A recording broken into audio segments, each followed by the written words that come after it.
Olá, meus amigos, meus irmãos, aqui quem vos fala é o vosso amigo Pastor Samuel. Estou muito feliz de estar aqui mais uma vez, gravando um vídeo aqui para os irmãos. Hoje eu quero ser um pouco mais didático e um pouco mais breve também, para não se alongar muito esse vídeo. Estamos aí na tela com o texto aberto, segundo o livro dos Reis, capítulo 4, versículo de número 1 ao verso 7. Eu quero estar lendo com os irmãos, vou estar olhando aqui na nossa tela. Certa mulher das mulheres dos discípulos dos profetas clamou a Eliseu dizendo: meu marido, teu servo, morreu, e tu sabes que ele temia o Senhor. É chegado o credor para levar os meus 2 filhos, para serem escravos. Eliseu lhes perguntou: que hei de te fazer? Dize-me, o que é que tens em casa? Ela respondeu: tua serva não tem nada em casa, senão uma botija de azeite. Então disse ele: vai, pede emprestadas vasilhas a todos os teus vizinhos, vasilhas vazias, não poucas. Então entra e fecha a porta sobre si e sobre os seus filhos, e deita o teu azeite em todas aquelas vasilhas. Põe a parte a que estiver cheia. Partiu, pois, dele e fechou a porta sobre si e sobre os seus filhos. Estes lhe chegavam as vasilhas e ela as enchia. Cheias as vasilhas, disse ela a um dos filhos: chega-me aqui mais uma vasilha. Mas ele respondeu: não há mais vasilha nenhuma. E o azeite parou. Então foi ela e fez saber ao homem de Deus e disse: vai, vende o azeite, paga a tua dívida, e tu e teus filhos vivei do resto. Amados irmãos, é um texto onde tem riquíssimas lições para nós aqui extrairmos. Primeira lição que eu quero extrair desse texto para nós é: o texto vai dizer para nós que ela tem uma causa impossível, difícil, quase que insolúvel, porque o marido dela morreu. E nesse contexto aqui dessa época, uma mulher não trabalhava naquela época, não era assalariada, não tinha condições de se manter. Eram outros tempos. E nesse tempo aqui, o marido era o provedor e deveria ser o provedor da casa, em todos os âmbitos, quer seja material ou espiritual, em todas as áreas o marido era o provedor. A Bíblia vai dizer que o marido dela morreu, ele veio a falecer e deixou aí uma dívida. Esse marido não deixou para ela uma herança, não deixou para os seus filhos bens materiais. Esse marido não deixou ali riqueza, ele não deixou ali um terreno, ele não deixou nada. Ele deixou uma grande dívida a ser paga. Haja vista que, pelo que o texto já nos mostra, por ele deixar uma grande dívida, é alguém que não teve condições de dar à sua família uma grande riqueza, bens materiais, possivelmente alguém como nós, brasileiros, guerreiros, que sobrevive. Na verdade, isso que nos mostra esse texto. Esse homem sobrevivia, mas não era um homem que conseguiu deixar ali alguma coisa para sua família. Na lei de Deus, na lei de Moisés, quando ocorria esse fato, para pagamento dessa dívida, era necessário dar os seus filhos ou a sua família inteira como pagamento. Então, quando aqui o credor vai pedir os filhos dela, ele não está fazendo nada ilegal. Ele não está fazendo nada contra a lei de Deus, contra a lei da época. Pelo contrário, a própria lei de Deus dava essa aval, dava essa importância para que o pagamento fosse ali sanado. Então, ela se encontra numa situação muito delicada. Perdeu o marido, está prestes a perder seus 2 filhos. E sim, digo perder, porque embora eles fossem ali estar vivos e forem transformados em escravos, pela lei de Deus, eles só iam ser livres depois de 50 anos. Haja vista que Deus instituiu para que isso ocorresse no ano do jubileu, que é o ano 50º. Então, vamos supor que estivesse no primeiro ano. Ela então tem que esperar 50 anos para ver seus filhos livres. Então é uma situação muito delicada. A segunda coisa que eu vejo aí no versículo de número 1 é que sim, esse homem não deixou herança, mas deixou um legado. Deixou algo que dinheiro nenhum compra. Deixou algo que não tem como ser comprado, que é a presença de Deus. Sabe por que eu digo isso? Porque ela vai até o profeta. O que ela diz ao profeta é: o teu servo é temente a Deus. Ele teme ao Senhor. Eu vou colocar aí na tela, aqui no original, para que a gente possa estar meditando. A palavra temer é iaré, né, que é temente, reverente. Né? Tem aí outras raízes, né, que a gente pode ver.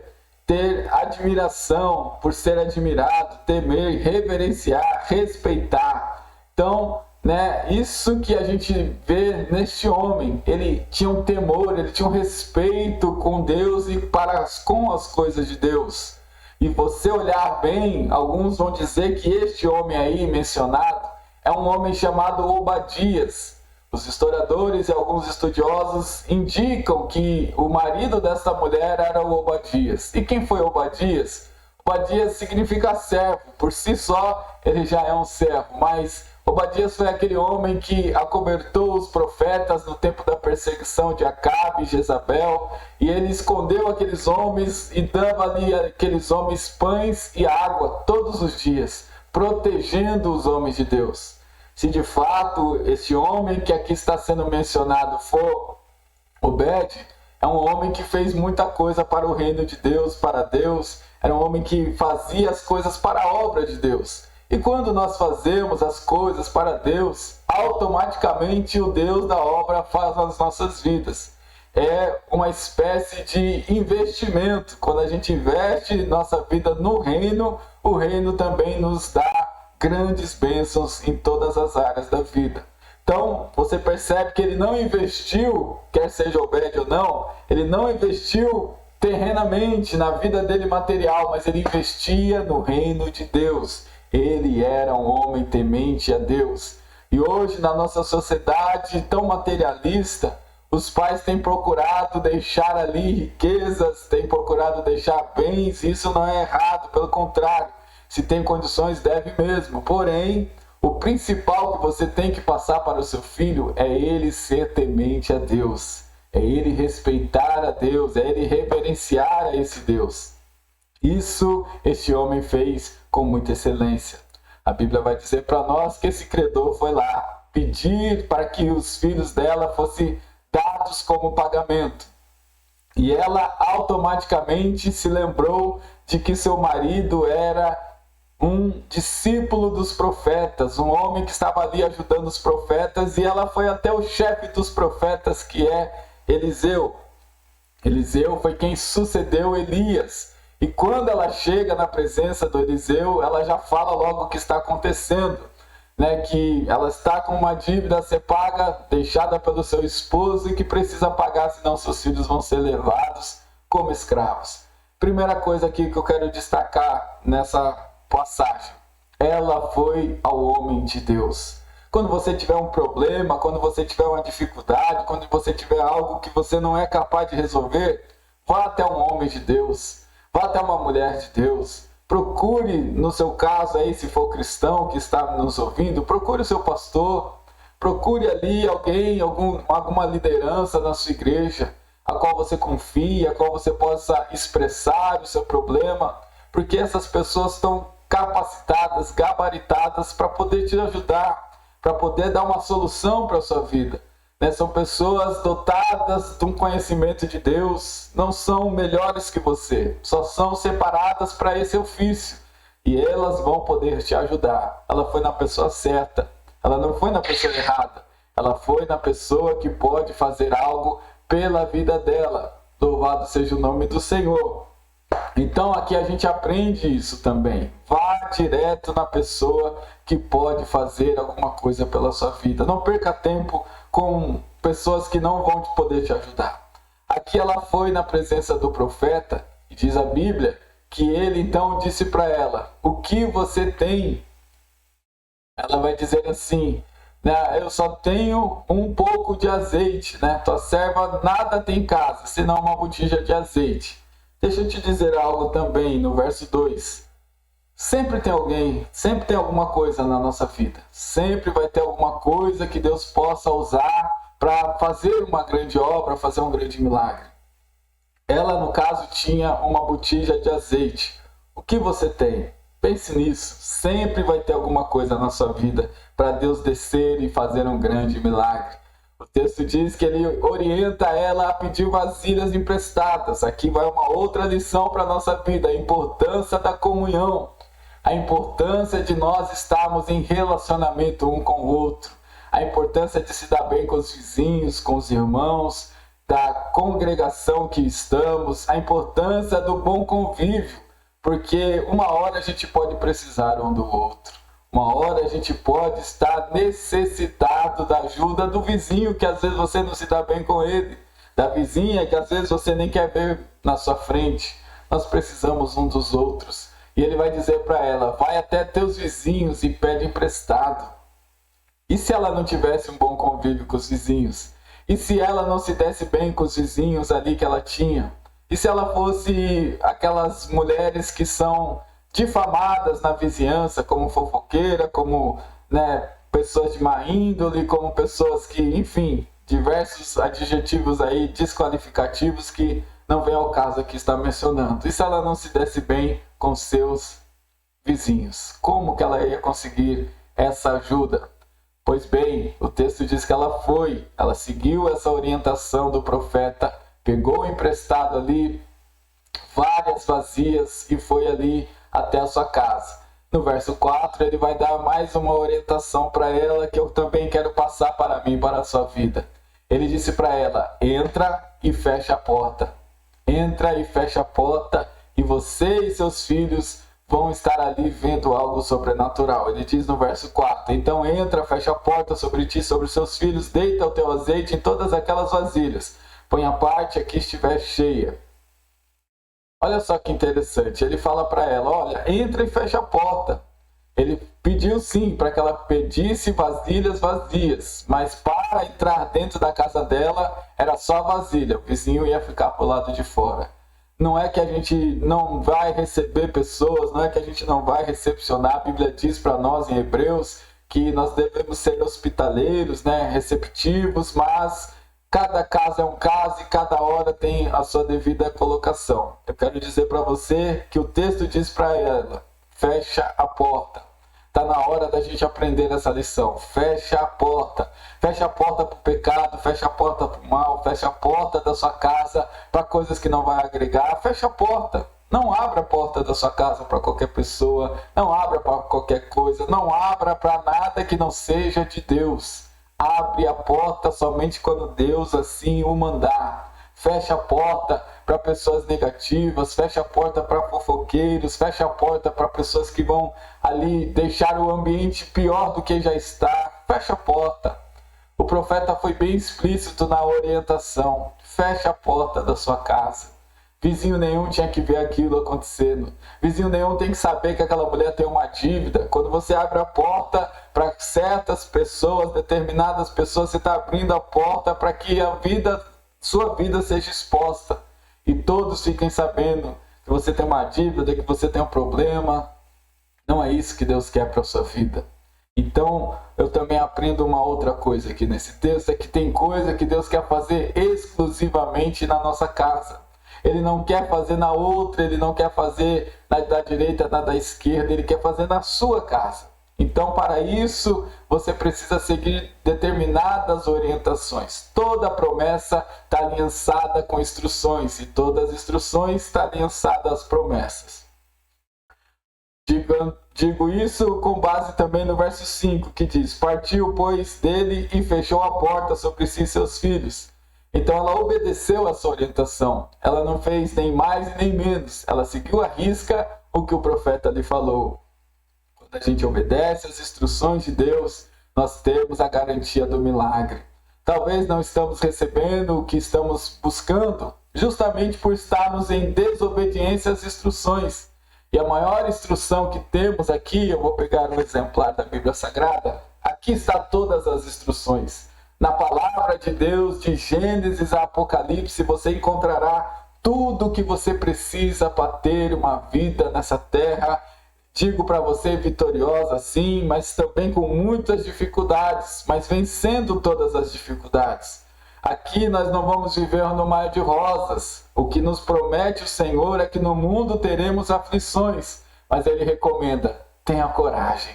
Então aqui ela vai obedecer a instrução e vai conseguir receber o milagre. E eu vejo isso na Bíblia inteira. Pessoas que obedeceram à voz de Deus alcançaram as promessas, alcançaram os milagres do Senhor. Não tem como eu receber nada de Deus se eu mesmo não fazer a minha parte. E a minha parte é obedecer às instruções do Senhor. Verso de número 6 e 7 diz que as vasilhas foram cheias, conseguiu completar com azeite que era pouco todas aquelas vasilhas, ao ponto de ficar ali com todas preenchidas. Lembra que ele falou, deixa uma parte? Guarde bem isso. Ela preencheu todas as vasilhas e uma ela deixou à parte. E essa que ela deixou à parte, ela vai viver do resto da sua vida com isso que lhe sobrou. A Bíblia vai dizer no verso 7 que o profeta disse, vai, paga a sua dívida. Ela conseguiu. Ela vendeu aquele azeite que era usado para cozinhar, usado como instrumento para energia elétrica, já vista que esse tempo não tinha eletricidade, né? Então era feito as luzes com lamparinas e ali com pavio, e o azeite era o instrumento de combustão para que pudéssemos ter luz elétrica, assim digamos, né? Ter luz no ambiente. Então o azeite era usado para isso. Então se comprava azeite para isso, se comprava para estar ali fazendo os alimentos, como hoje se comprava também o azeite para consagração, né, de profetas, de reis. O azeite tem o símbolo do Espírito Santo na Bíblia Sagrada. Então é algo muito nobre. Então ela conseguiu vender e arrecadar dinheiro suficiente para pagar a dívida. E o texto começa com problema e termina com uma solução.